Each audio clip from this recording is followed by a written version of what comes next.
Dans cette vidéo, nous allons voir la capacité de refroidissement, la consommation électrique, les pressions de fonctionnement et le tube capillaire du compresseur de 1/4 HP utilisant le gaz réfrigérant R134A. 1. Commençons par dire que la capacité de refroidissement d'un compresseur dépend principalement de la température requise dans l'évaporateur.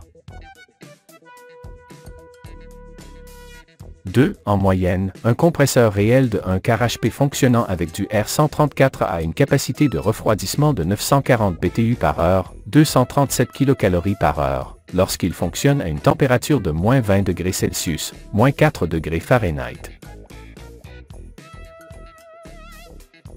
3. En revanche, si la température est de -10 degrés Celsius, 14 degrés Fahrenheit, la capacité de refroidissement augmente à 1549 BTU/h, 390 kcal/h. 4. Concernant maintenant la consommation électrique du compresseur de 1/4 HP, elle dépend essentiellement de la tension d'alimentation. Pour un compresseur alimenté en 120 V, la consommation de courant sera d'environ 2,15 A. Tandis que pour un compresseur alimenté en 220 V, la consommation sera d'environ 1,17 A. 5. Les pressions de fonctionnement du compresseur utilisant du R134A peuvent être consultées grâce à notre simulateur. Nous allons d'abord configurer une température de condensation de 45 degrés Celsius, 113 degrés Fahrenheit, un surchauffe de 5 degrés Celsius, variation de 9 degrés Fahrenheit, à la sortie de l'évaporateur, et un sous-refroidissement de 5 degrés Celsius, également une variation de 9 degrés Fahrenheit, à la sortie du condenseur. N'oubliez pas que le lien pour accéder à notre simulateur se trouve dans la description de la vidéo.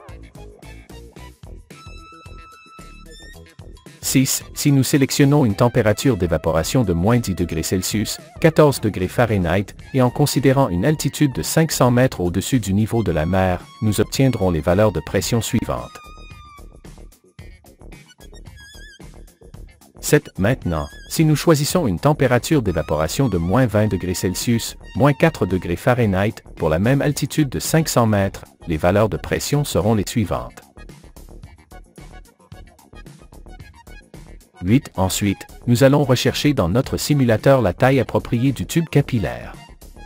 Commençons par le tube capillaire pour une température d'évaporation de -10 degrés Celsius, 14 degrés Fahrenheit, en rappelant que dans ce cas la capacité de refroidissement du compresseur est d'environ 1549 BTU/h, 390 kcal/h. Dans ces conditions, il est recommandé de sélectionner un tube capillaire dont la longueur soit proche mais inférieure à 2 mètres, environ 6,56 pieds. 9. Maintenant, faisons la même chose pour une température d'évaporation de -20 degrés Celsius, -4 degrés Fahrenheit, où la capacité de refroidissement est d'environ 940 BTU/h, 237 kcal/h. De la même manière, il est suggéré de choisir un tube capillaire avec une longueur proche mais toujours inférieure à 2 mètres, environ 6,56 pieds. N'oubliez pas que le lien pour accéder à notre simulateur se trouve dans la description de la vidéo.